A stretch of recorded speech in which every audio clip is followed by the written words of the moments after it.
वहीं बिहार में करीब 14 पुल भ्रष्टाचार की भेंट चढ़ चुके हैं। अररिया में ताश के पत्तों की तरह एक और पुल आज टूटकर बिखर गया।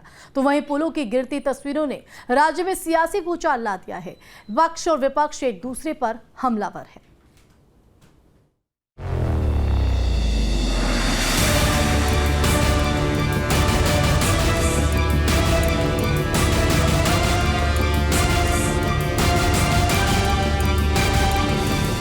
बिहार में पुल गिरने का सिलसिला जारी। एक के बाद एक 14 पुल हुए धराशाही। अधिकारियों का खेल, निर्माण में बड़ा झोल।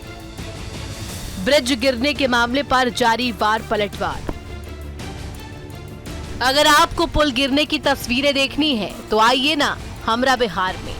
यह पुल ताश के पत्तों की तरह गिर रही हैं और पिछले 3 सप्ताह में करीब 14 पुल जल समाधि ले चुके हैं।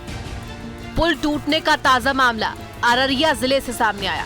अररिया के फारबिसगंज अमहरा क्षेत्र में एक पुल के निर्माण में इस कदर बंदरबाट हुआ कि वो मौसम की मार तक नहीं झेल पाया और देखते ही देखते नदी में समा गई। ये पुलिया कई गांवों को एक दूसरे से जोड़ने का काम करती थी।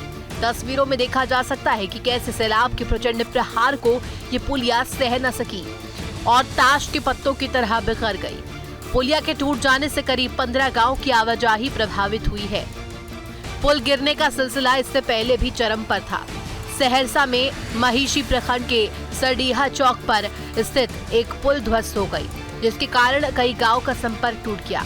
वहीं जिला मुख्यालय और प्रखंड मुख्यालय से इस इलाके का संपर्क भी टूट गया। इससे पहले 3 जुलाई को भी छपरा में 2 पुल ध्वस्त हुए थे। जिले में पहले गंडक नदी पर स्थित जनता बाजार इलाके में पुल टूटा, वहीं दूसरा पुल 1 किलोमीटर दूर तक टूटकर बिखर गया। ग्रामीणों के मुताबिक ये पुल तकरीबन 100 साल पुराना था और अंग्रेजों के जमाने का बनाया गया था। आप एक देख सकते हैं, एक पुला का ये स्थिति है। एक सामने पुला आप देख रहे हैं, उसका भी वही स्थिति है।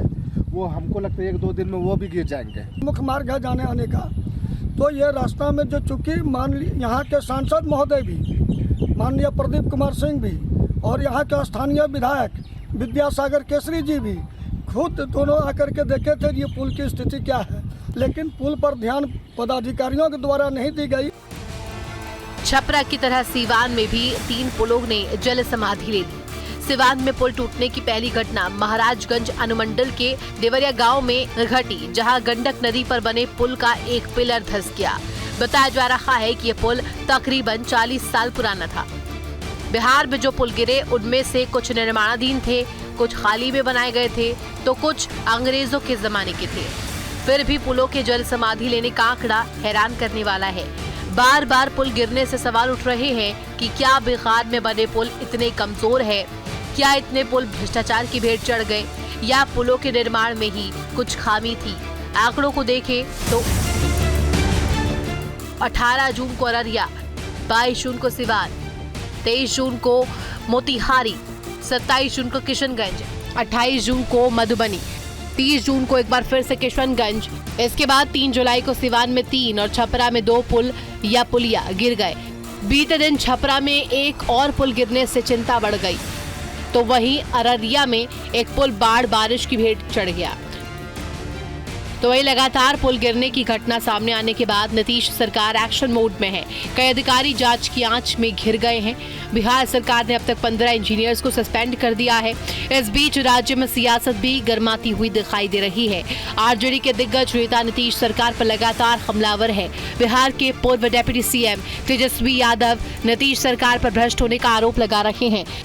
6 से 8 महीने तो विभाग में पैसा लाने में लगा और अब तक तो हम लोगों ने केवल पुल ही सैंक्शन किए थे और जो हम लोगों के कार्यकाल का जो 18 महीने तो अब बनना शुरू हुआ ही होगा या टेंडर की प्रक्रिया में होगी।